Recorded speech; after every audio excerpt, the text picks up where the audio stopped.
Kremlin spokesman Dmitry Peskov reaffirmed an earlier warning from Russian President Vladimir Putin, who said that Moscow would resume nuclear tests if others do so first.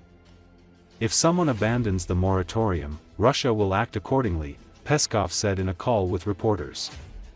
According to Associated Press, President Donald Trump appeared to suggest the U.S. will resume testing nuclear weapons for the first time in 3 decades, saying it would be on an equal basis with Russia and China.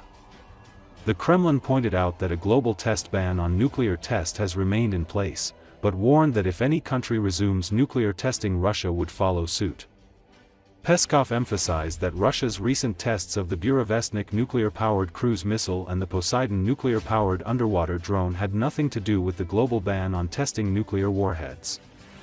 Regarding the tests of the Burevestnik and the Poseidon, we hope that President Trump was correctly informed about it, Peskov said. There is no way it can be interpreted as nuclear testing. Здесь действительно есть все-таки текущий мораторий. Президент Трамп в своем заявлении упомянул о том, что другие страны занимаются, дескать, испытанием ядерного оружия. До сих пор нам не было известно, что кто-то занимается испытанием. Я хочу напомнить заявление президента Путина, которое неоднократно повторялось, что, конечно же, если кто-то отойдет от моратория, то Россия будет действовать соответственно ситуации. Здесь мы надеемся, что касается испытаний Буревестника и Посейдона, что корректно была доведена информация от президента Трампа. В том плане, что это не может ни в коем мере трактоваться как ядерное испытание. U.S. President Donald Trump on Wednesday downplayed North Korea's latest missile test, said that its leader Kim Jong-un has been launching missiles for decades. According to Associated Press, speaking with reporters aboard Air Force One en route from Japan to South Korea, Trump reiterated that he still wants to meet with Kim, whom he met 3 times in 2018 and 2019 before their diplomacy derailed over disagreements on U.S.-led sanctions against North Korea. "We had a really good understanding of each other," Trump said. North Korea's latest launches followed short-range ballistic missile tests last week that it said involved a new hypersonic system designed to strengthen its nuclear war deterrent. During his South Korean visit, Trump is scheduled to meet with Chinese President Xi Jinping. However, South Korean officials have said a Trump-Kim meeting is unlikely. North Korea has shunned any form of talks with Washington and Seoul since Kim's high-stakes nuclear diplomacy with Trump fell apart in 2019 during the American president's first term. Kim's top foreign policy priority is now Russia.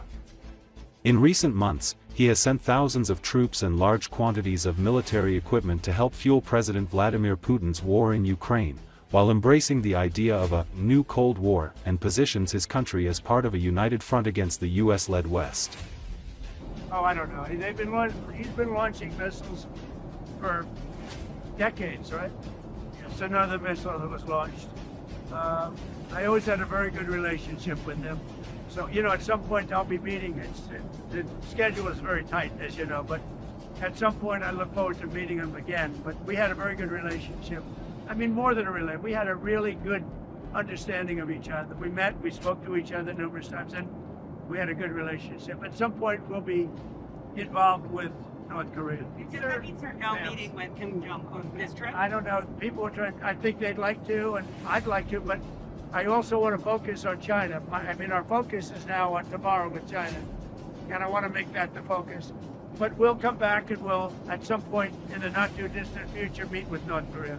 Well, as I understand it, they took out an Israeli soldier. I just heard about it a little while ago. They killed an Israeli soldier, so the Israelis hit back, and they should hit back. When that happens, they should hit back. Do you think does that worry you about the ceasefire? Does that jeopardize the ceasefire? No, nothing's going to jeopardize.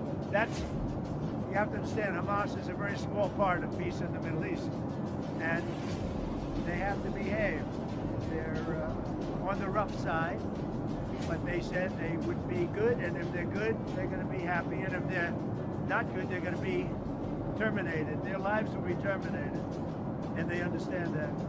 And we have many countries that are willing to do that. You know, we have many countries, even Japan today, said we'd love to be involved in the Middle East and we can help you by sending anybody, by sending people, including experts.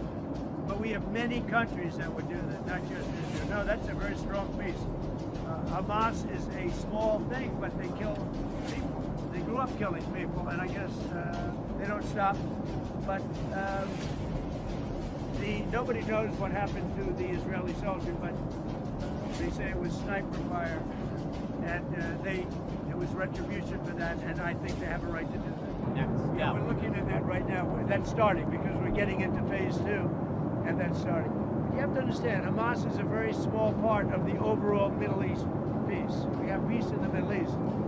If we have to, we'll take out Hamas very easily, and that'll be the end of Hamas. We would rather not. We made a deal with them where they were going to behave, and they have to behave. If they don't behave, they get taken out. And it could be from numerous countries. It could be from Israel, but it could also be from other countries. Numerous countries have already called me that are parties to the deal and said, we'd love to do it if you want us to do it. And these are powerful countries. These are not countries to be toyed with. It's the old story. If you build in the United States, you don't have any tariffs, so everyone's coming in. We're up to close to $20 trillion of investment. And yesterday, as you saw, we picked up about $518 billion.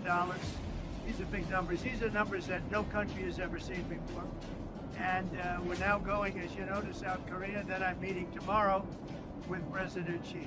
Yes, I expect to be lowering that because I believe that they're going to help us with the fentanyl situation. They're going to be doing what they can do. And we're going to work out something. We're doing very well with rare earth, as you know, and we're, I think, going to make a big step with fentanyl. The thing with fentanyl, the border is now so tight, it's much tougher for them. We've been doing very well with that. I call them the drug by sea. You know, the boats, we took out 4 of them over the last 2 days. And they're really stopping. They're not coming anymore. They're coming by land, but to a lesser extent. And if necessary, we're going to, well, it will be necessary probably, but we'll be hitting them at land.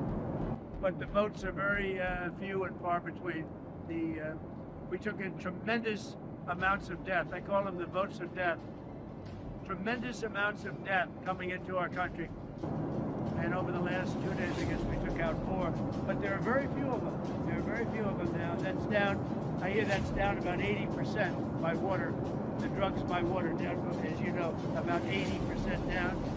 And I would imagine it's going to be pretty close to 100%. Nobody wants to do it. And we'll be, and we already are. We're stopping them on land also. Okay. They're going to be working with me, and we're going to do something, I believe. I mean, look, we have to have the meeting. I'm meeting tomorrow. That's a big meeting. And fentanyl will be one of the things that we're discussing. Importantly, we'll be discussing the farmers. We'll be discussing a lot of things, but fentanyl will be one of the things we're discussing.